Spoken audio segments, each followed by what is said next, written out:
My autistic nephew attacked his sister with a softball bat, and now my brother blames me for calling the police. Where do I even begin? God, I'm staring at this black coffee, trying to get my head straight because my hands are still shaking. Last night, it was like a bomb went off in my family, and I'm still picking up the shrapnel. It all started so innocently, though. Christmas at my brother Kevin's, same as always. The tree was up, the cheesy Christmas music was playing, and everyone was pretending to be happy. Kevin, his wife Lisa, their 2 kids, Frank and Abby, and me. Frank's autistic, pretty low functioning, so things are always a little different. He gets overwhelmed easily, so we try to keep things calm.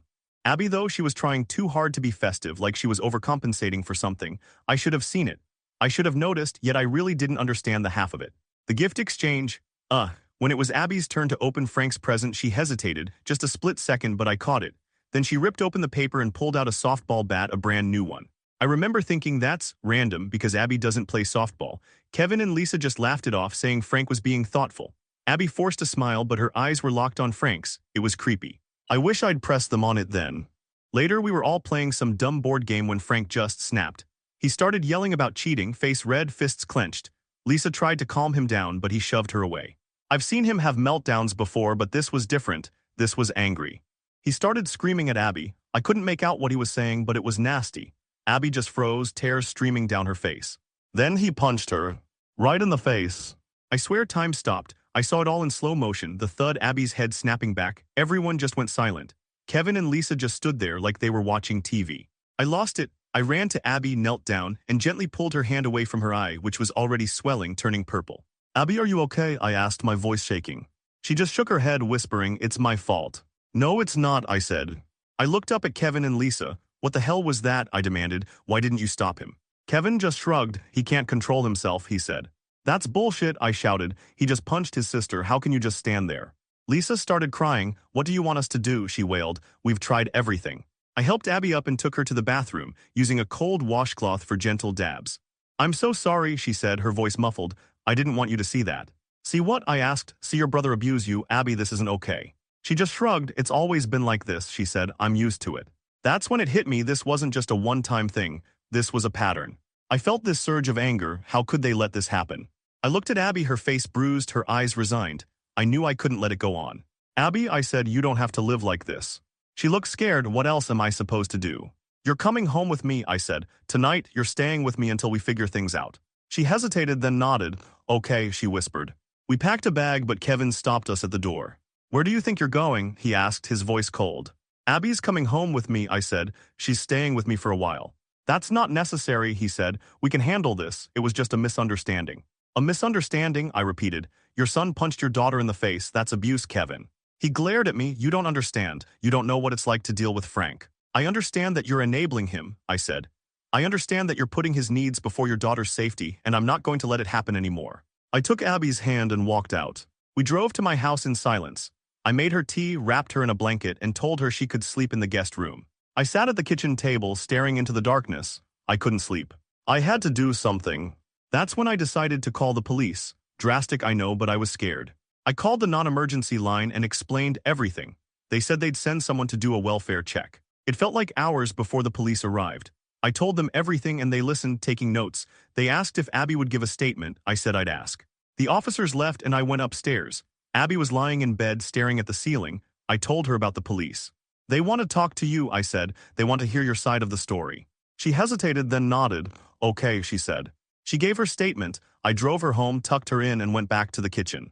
My phone rang. It was Kevin. I hesitated, then answered. What do you want? I asked, my voice cold. How could you do this to me? He shouted. How could you call the police on my son?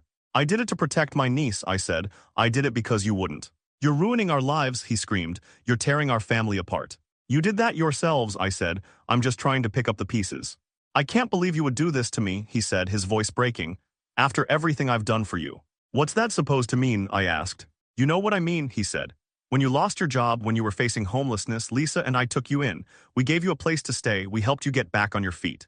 I know, I said, and I'm grateful, but that doesn't give you the right to let your son abuse your daughter. It's not that simple, he said. You don't understand.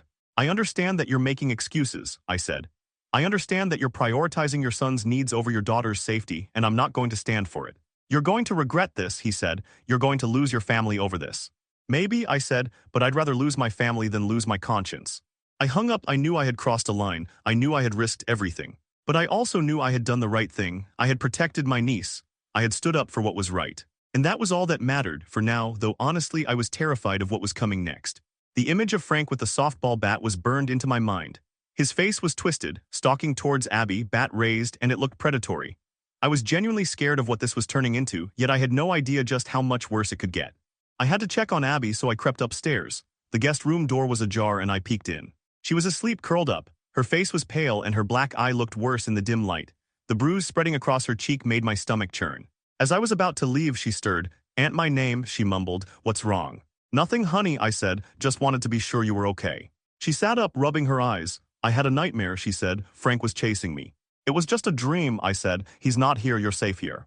"Are you sure?" she asked, eyes wide. "Are you sure he won't come here?" "I won't let him," I said, voice firm. "I promise, I won't let him anywhere near you." I sat on the bed and took her hand. It was cold and clammy. "I'm scared," she whispered. "I don't know what's going to happen." "I know," I said. "It's understandable to be scared, but you're not alone. I'm here for you. We'll figure this out together." "Thank you," she said, squeezing my hand, "for everything." "You don't have to thank me," I said. "Your family, I love you." We sat there in silence and I could feel her trembling. "What's going to happen to Frank?" she asked. "Is he going to go to jail?" I hesitated. "I don't know," I said. "The police are investigating, so it's up to them to decide." "But he didn't mean to hurt me," she said. "He can't control himself. Mom and Dad always say that." I clenched my jaw. "Abby, that's not an excuse," I said. "He still hurt you and it's not okay."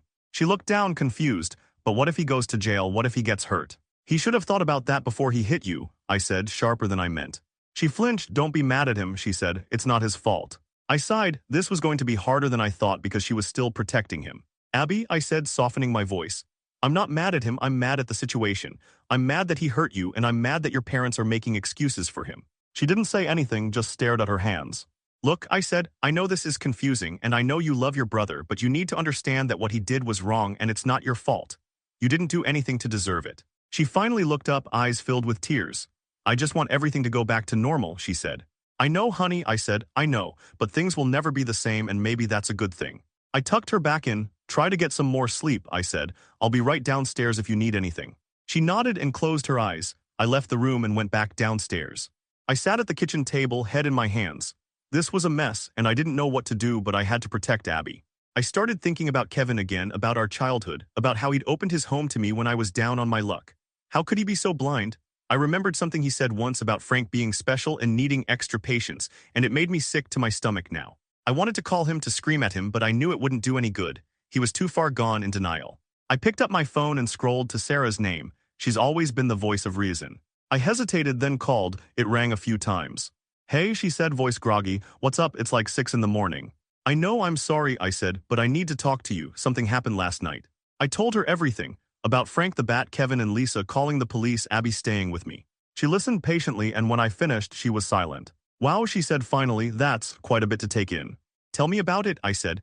"I don't know what to do. I'm so scared for Abby and I'm so angry at Kevin, but I don't want to lose him. He's my brother." "I know," she said. "This is a really tough situation, but you did the right thing. You protected Abby, and that's the most important thing." "But what happens now?" I asked.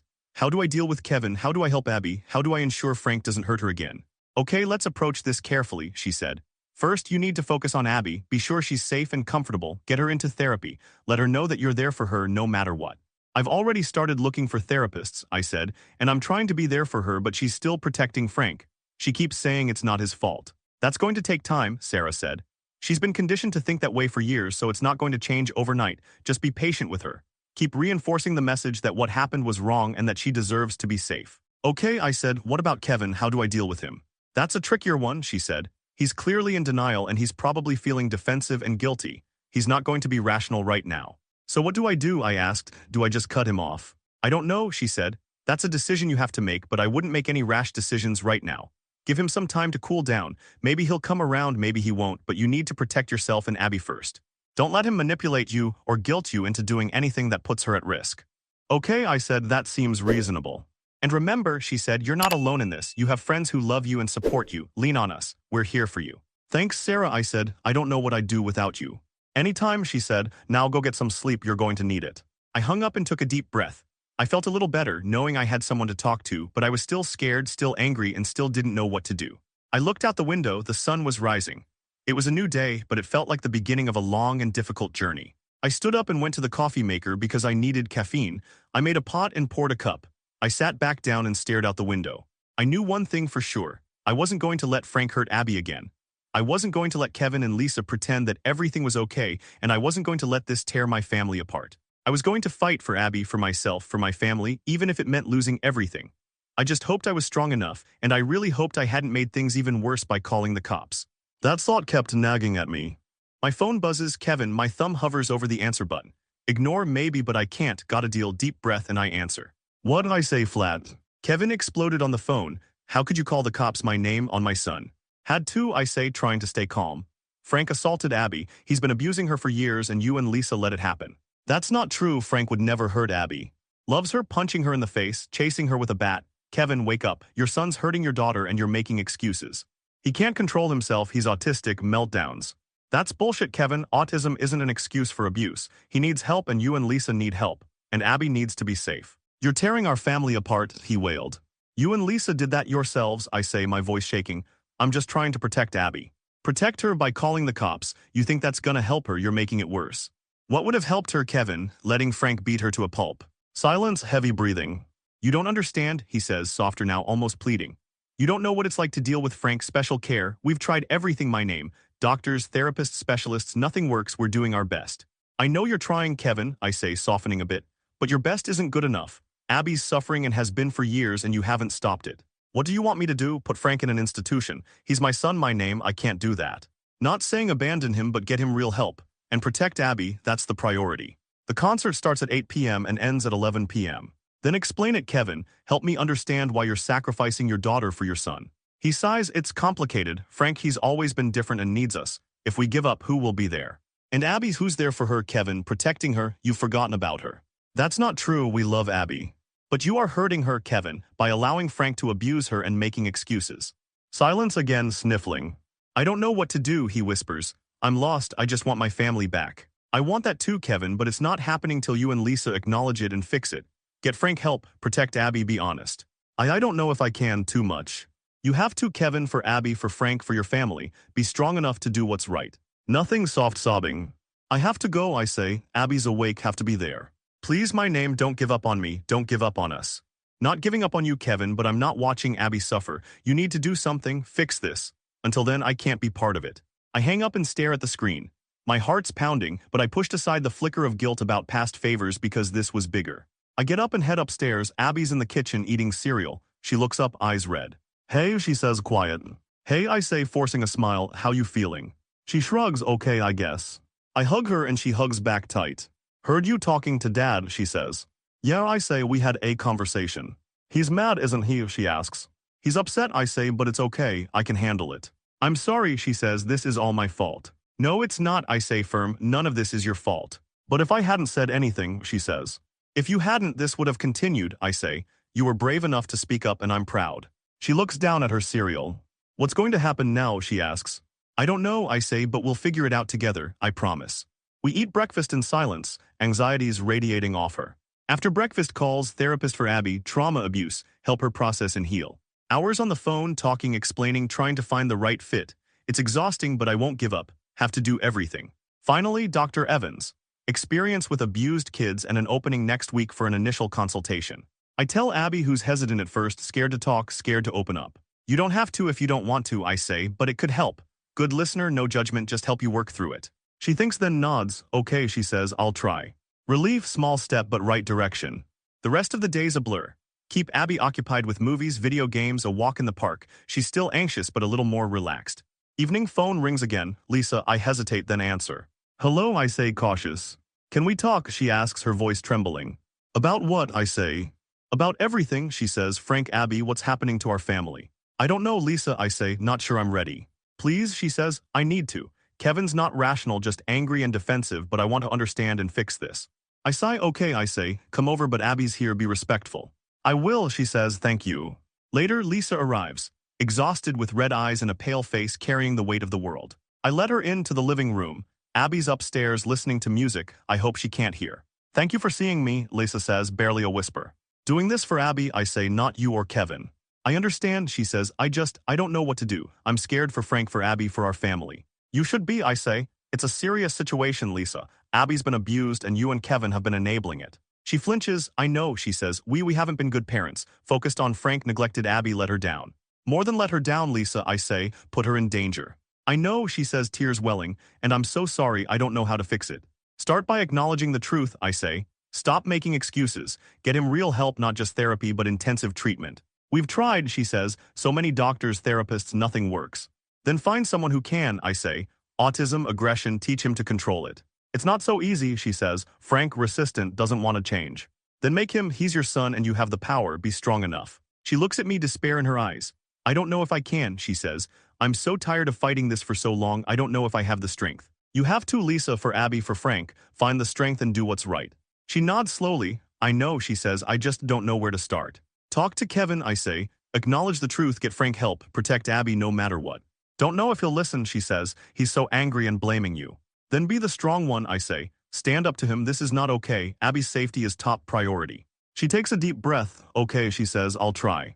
And Lisa, get yourself help too. You've been through a lot. Talk to someone and process your feelings.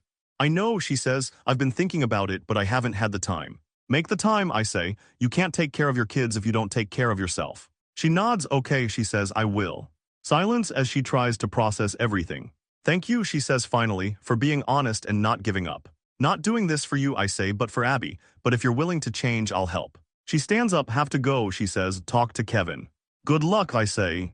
She walks to the door, then turns back. One more thing, she says. Can I see Abby just for a few minutes?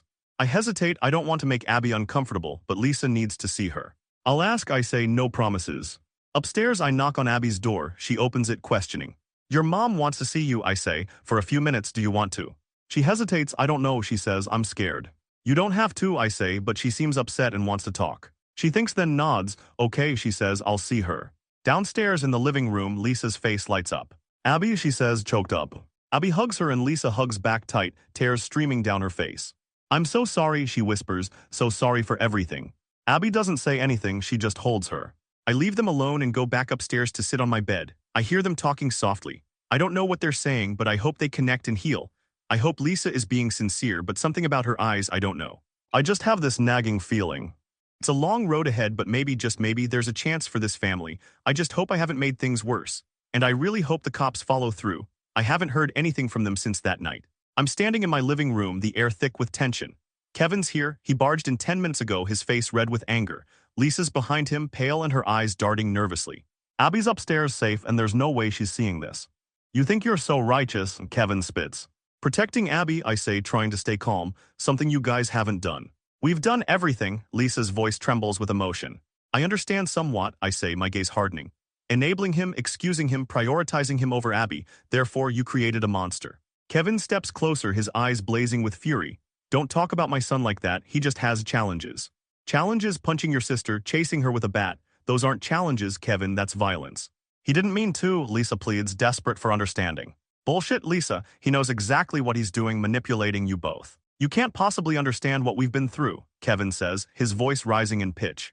Then tell me, Kevin, why sacrifice Abby for Frank? Why defend him and not protect her? He hesitates, his face contorted with inner conflict. That's not how it is, we love Abby. But you are, Kevin, by letting Frank abuse her, by making excuses for his behavior. What do you want us to do? Lisa asks, her voice breaking with despair. Put Frank in an institution. Not abandon him, but get him real help. Protect Abby, that's your first priority. We've tried, Kevin says, defensive and frustrated. Doctors, therapists, nothing works. Try harder, find someone who can help him control his anger. It's not that simple, Frank, he's resistant to help. Make him, you have the power to do so. He needs our support. If we give up on him, who will be there for him? And Abby, who is watching out for her, Kevin? You've forgotten her needs. That's not true, we love Abby, Lisa cries, tears streaming down her face. You've neglected her, Lisa, her emotional needs, her safety. You've let her live in fear, and that's not okay. Kevin's face is inches from mine, his expression menacing. You think you're so perfect, a meddling busybody. Not perfect, Kevin, but I won't watch Abby suffer. I'll protect her even if it tears us apart. You'll regret this, he warns. Maybe, but I'd rather lose my family than lose my conscience. I push past him and walk to the door. Get out, don't come back until you acknowledge the truth. Kevin stares, rage and disbelief warring on his face. He turns and storms out, Lisa sobbing as she follows behind him. I slam the door and lean against it, my heart pounding in my chest. I'm shaking. I just burned a bridge and maybe I should have handled it differently, but I just snapped. I close my eyes and breathe deep, trying to regain control. I did the right thing. I had to stand up for Abby and tell Kevin and Lisa the truth, however harsh it may have been. God, it hurts so much. I walk to the window and look out. Kevin and Lisa get in their car. Kevin slams the door and starts the engine. The car screeches away into the night. I stand there watching the empty street and sadness washes over me. I've lost my brother, maybe forever. I turn away and walk upstairs because I need to check on Abby. I knock on her door. Abby, can I come in? Yeah, her voice is muffled and quiet. I open the door and step inside. Abby's on her bed, staring out the window, her eyes red and swollen. Did they leave? She whispers, barely audible. Yeah, they're gone now. I sit beside her and put my arm around her. She leans into me, trembling with fear and relief. I'm sorry, I say softly. No, it's not your fault. But if I hadn't said anything, if you hadn't, this would have continued. You were brave and I appreciate it. She looks down, confused and uncertain. What's going to happen now? I don't know, but we'll figure it out together. I promise you that. I hold her close, feeling her pain, fear, and confusion. I can only be there to support her and protect her. It's going to be okay, Abby, I promise. She doesn't say anything, just holds me tighter, her tears soaking my shirt. I sit there holding her, not knowing what the future holds.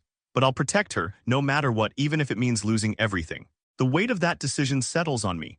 I've chosen Abby over my brother, over my family, over everything. Holding her close, I know I've made the right choice. But God, it's going to be a long road, and I had this awful feeling deep down that this was only the beginning. The silence in the house is deafening after they leave. It's not the tense quiet from before, but a hollow kind of loss, and I feel drained. God, what have I done? Kevin's angry face replays in my head, along with Lisa's tears and the awful things I said. Did I go too far? Then I see Abby's black eye again, a reminder of years of this. The guilt fades, replaced by a fierce protectiveness. I did what I had to, though honestly a tiny part of me wonders if I made things worse in the long run. But the truth hurts. Kevin's my brother. We shared a room, played sports, always had each other's backs. He was always there. Now I don't know if I'll ever speak to him again. The easy jokes, the memories gone. Not if it means Abby keeps suffering. I wipe my eyes and try to breathe. Abby needs me. I get up and head to the kitchen because I need to do something. I start washing dishes, scrubbing hard like I can scrub away the hurt. Footsteps on the stairs. Abby comes in, face pale. Are you okay? She asks. Yeah, honey, I say, forcing a smile, just doing dishes. She hugs me and I hold her tight. I heard you yelling, she says.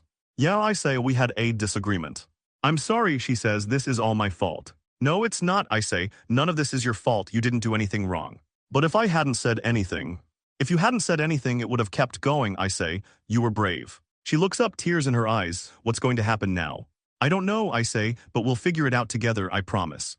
Pizza and a movie, I ask, trying to sound normal, your choice. She manages a weak smile. Okay, she says, that sounds good. We order pizza and settle on the couch. Some silly rom-com, not my usual thing, but Abby seems to like it. She even laughs a little. For a minute, I forget everything. But it doesn't last. My mind drifts back to Kevin and Lisa, the fight, the future.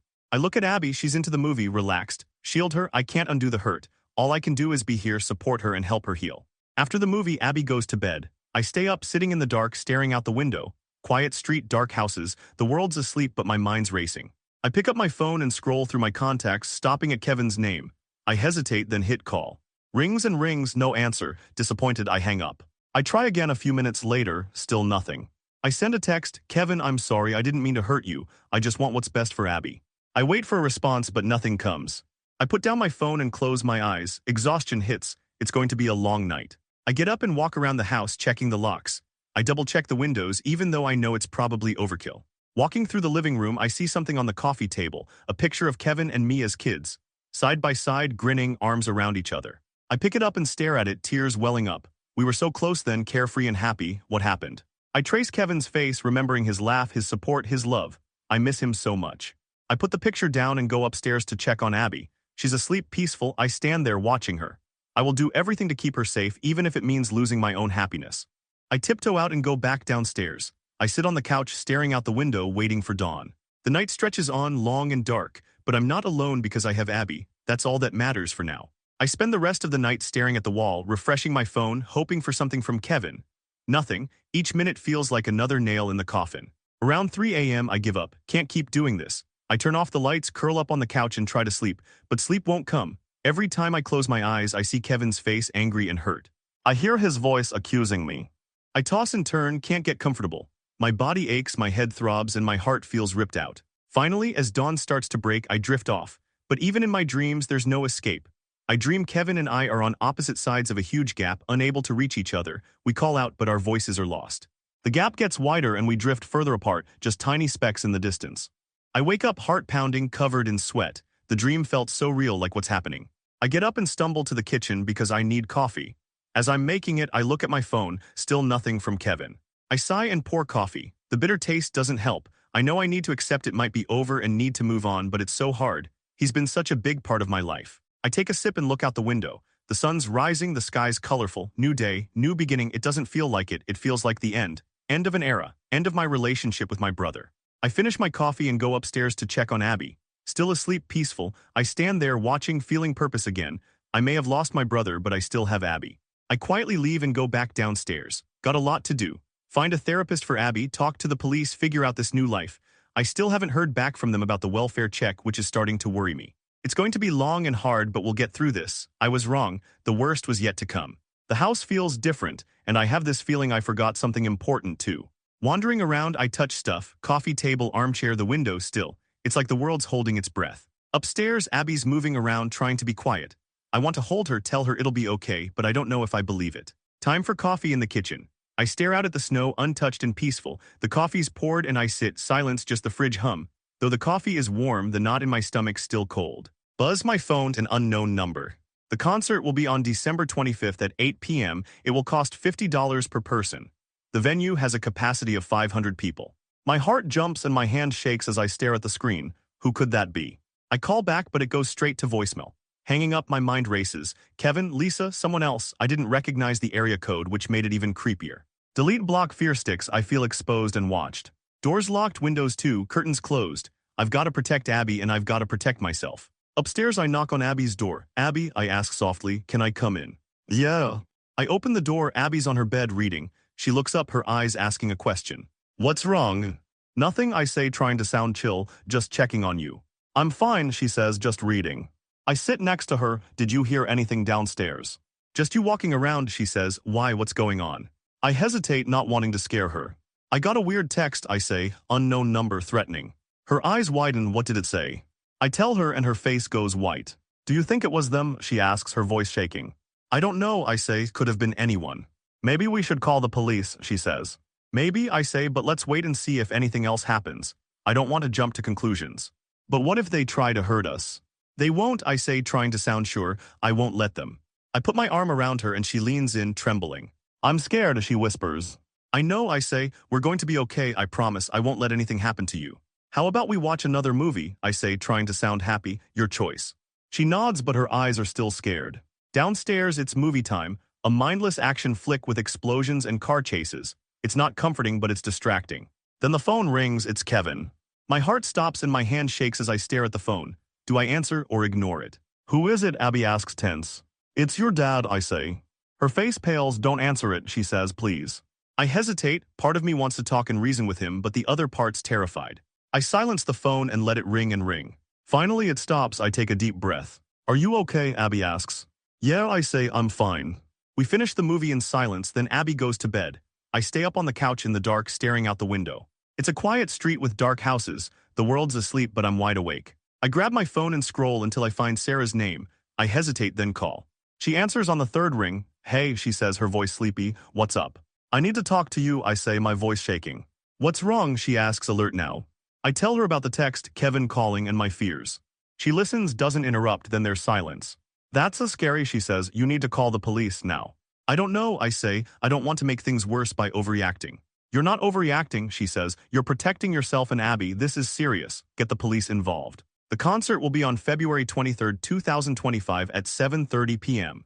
Tickets cost $25 each. And don't stay there alone, she says. Come over here. You and Abby can stay with me until this blows over. I don't want to impose, I say. You're not imposing, she says. You're my friend. I want to help. Pack a bag. Get over here. I'll get the guest room ready. Okay, I say. Okay, we'll come. Good, she says. I'll see you soon and be careful. I hang up and take a deep breath. I feel a little better knowing I have someone on my side. Upstairs, I wake Abby. We're leaving, I say, staying at Sarah's for a while. Why? She asks, sleepy. Because I don't think it's safe here, I say. Threatening text, your dad called, can't take chances. Her eyes widen. Okay, she says, let's go. We pack clothes, toiletries, purse, and phone, then head downstairs and lock the door. Walking to the car, I glance around, paranoid. I can't shake the feeling we're being watched, and I keep thinking about that text too. What mistake did I even make? We get in and I drive slow and cautious, scanning the streets. We arrive at Sarah's. She's on the porch looking worried. We get out and she hugs us. I'm so glad you're here, she says. Come on, let's get you inside. Inside, she leads us to the guest room, which is cozy and has a comfortable bed and books. Settle in, she says. I'll make some tea. She leaves and Abby sits on the bed, pale. Are we safe here, she asks. Yes, I say, we're safe here. Sarah will protect us. But even as I say it, I can't shake the feeling we're not safe anywhere, that the danger's always lurking. And I still can't shake the feeling that I'm missing something, that there's a piece of this puzzle I haven't even found yet. I pull out my phone and dial the police. It's time to get them involved, time to stop running and start fighting back. I just hope it's not too late.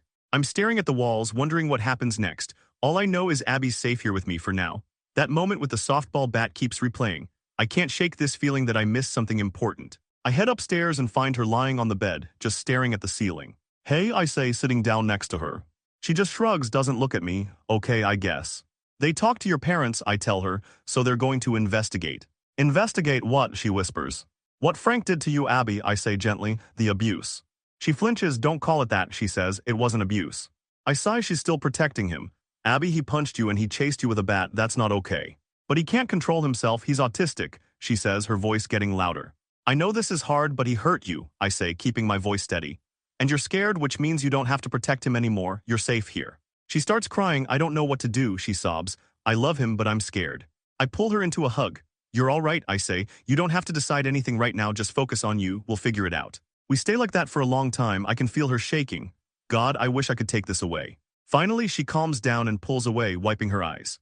I'm sorry, she says, her voice shaky. It's all right, I say, trying to smile, good to cry. What's going to happen to Frank, she asks. Is he going to go to jail? I don't know, I admit. It's up to the police, but it's not your fault. Mom and Dad are going to be so mad, she says. They're going to blame me. I won't let them, I say. I'll talk to them, I'll explain. They won't listen. Then I'll make them listen, I say. You deserve to be safe and happy, and I'm going to make that happen. She looks at me, eyes full of gratitude. Thank you, she says. Don't thank me, I say, smiling. Your family, I love you. I stand up and pull her up. Breakfast, I ask. I'm starving. She nods, a weak smile on her face. Okay, she says, sounds good. We head downstairs, gotta keep it together. Kevin is here in my house. After everything, he's actually here. My heart's doing that hummingbird thing, all fluttery and trapped. I want to slam the door, scream, go ballistic. But Abby's upstairs, so I can't risk it. I need to talk to you, he mumbles, his voice cracking. He looks like hell, though. His eyes are all bloodshot, with dark circles you could lose a quarter in, and his clothes are hanging off him. About what, I ask, stepping back. Gotta keep some space between us. Everything, he says. Frank, Abby, what's happening to us? I hesitate. Part of me wants to shut him down, but a tiny, stupid part wants to believe we can fix this. I really wanted to believe him, but I knew deep down that some things just can't be fixed. Okay, I say, stepping aside. Come in, but Abby's here, be respectful. He nods, his eyes pleading. I will, I promise. I let him in and lead him to the living room. He sort of collapses on the couch, hands clasped tight. He looks around at the family photos on the mantle, us, Abby, Frank, back when things weren't a dumpster fire. You've made this place look good, he says, his voice strained. Thanks, I say. I sit across from him, leaving a good 6 feet of neutral territory. Arms crossed, I gotta protect myself. I don't even know where to begin, he starts, his voice cracking again. I messed everything up. You have, I say flatly. He looks up, his eyes all pain. I never meant for any of this to happen, I just wanted what was best for my kids. And that was letting Frank abuse Abby. Sarcasm drips off every word I say. He flinches, that's not fair, you know I wouldn't condone that. Then why did you let it happen? I ask, my voice rising. Why the excuses? Why did you put his needs before her safety? He sighs, running a hand through his hair. It's complicated, you don't understand. Then explain it, I challenge. Help me understand why you were willing to sacrifice your daughter for your son. He hesitates, his face twisting. Frank, he's always been different, he needs so much more. We were so focused on him, trying to help him, that we didn't see what was happening to Abby. That's bullshit, Kevin, I snap, my voice shaking. You saw it, you just didn't want to admit it. It was easier to pretend everything was okay. No, he says, shaking his head.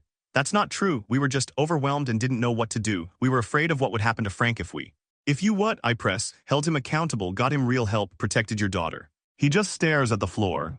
You failed her, Kevin, I say, sorrow heavy in my voice. You and Lisa both, you failed your daughter. He starts crying, silent tears streaming down his face. I know, he whispers. I know, and I don't know how to fix it. Acknowledge the truth, I say. Stop making excuses. Get him real help, not just the therapy you've been doing. He needs intensive treatment. We've tried, he says, his voice cracking. So many doctors, therapists, nothing works. Then try harder, I say. Find someone who can help him, someone who specializes in autism and aggression, someone who can teach him to control his anger. It's not that simple, he says. Frank, he's resistant, he doesn't want to change. Then make him, I say. He's your son, you have the power, you just need to be strong enough. He looks up, despair in his eyes. I don't know if I can, I'm so tired. I've been fighting this for so long and I don't know if I have the strength. You've got to, Kevin, I say firmly. For Abby's sake, for Frank's sake, you have to find it, you have to do what's right. He nods, wiping his eyes. I know, he says, I'm lost on where to even begin. Talk to Lisa, I say. Tell her you're ready to acknowledge the truth. Tell her you're ready to get Frank help and tell her you're going to protect Abby no matter what. I don't know if she'll listen, she's so angry, blaming me for everything. Then be the strong one, I say. Stand up to her. Tell her this is not okay and make her understand Abby's safety is the priority. He takes a breath. Okay, he says, I'll try. And Kevin, I add, get yourself help too. You've been through a lot. Talk to someone and process your own feelings. I know I've been meaning to, but I just haven't had the time. Make the time, I say. You can't take care of your kids if you don't take care of yourself. He nods. Okay, he says, I will. We sit in silence as he tries to process everything. The concert will be on December 25th at 8 p.m. The ticket costs $50. I'm not doing this for you, I say. I'm doing this for Abby, but if you're willing to change, I'm willing to help. He looks at me pleading, can I see her just for a few minutes? I hesitate, I don't want to make Abby uncomfortable, but he needs to see her. I'll ask, I say, but no promises. I stand up and walk to the door. Wait here. Upstairs, I knock on Abby's door. She opens it, her eyes questioning. Your dad's here, I say. He wants to see you just for a few minutes. Do you want to see him? She hesitates. I don't know, I'm scared. You don't have to if you don't want to, I say, but he seems really upset. He wants to talk. She thinks, then nods. Okay, she says, I'll see him. I lead her downstairs. Kevin's face lights up when he sees her. Abby, he says, his voice choked. Abby stops a few feet away. She doesn't hug him, she just looks at him wary. Hi, Dad, she says quietly. Hi, honey, he says, how are you feeling? Okay, she says. He reaches out, but she flinches back, so he stops, his face falling. I'm so sorry, he says, his voice breaking. I'm so sorry for everything. Abby says nothing. She just looks at him, a mix of anger, fear, and sadness in her eyes. I love you, Abby, he says. I always have, I messed up. I didn't protect you like I should have. Tears start streaming down her face. Why, Dad, she asks, her voice cracking. Why did you let him hurt me? He doesn't answer, he just shakes his head, his face twisted. I don't know, he says. I'm so sorry, can you ever forgive me? Abby looks at him, unreadable, then she shakes her head. I don't know, she says, maybe someday, but not now. She turns and walks out of the room, back to her sanctuary. Kevin watches her go, despair on his face. He sits there staring at the empty doorway, then looks up at me, pleading. What do I do now, he asks, barely audible. You start by getting help, I say, for yourself, for Frank, for your family. You start by doing what's right. He nods, wiping his eyes. Okay, he says, I will. He stands and walks to the door. Thank you, he says, thank you for everything. He walks out, leaving me alone. I stand there listening to his car drive away. Then I close the door and lean against it, exhausted. I don't know what the future holds, but it's gonna be a long, hard road. And something about the way he looked at me right before he left, it gave me the chills.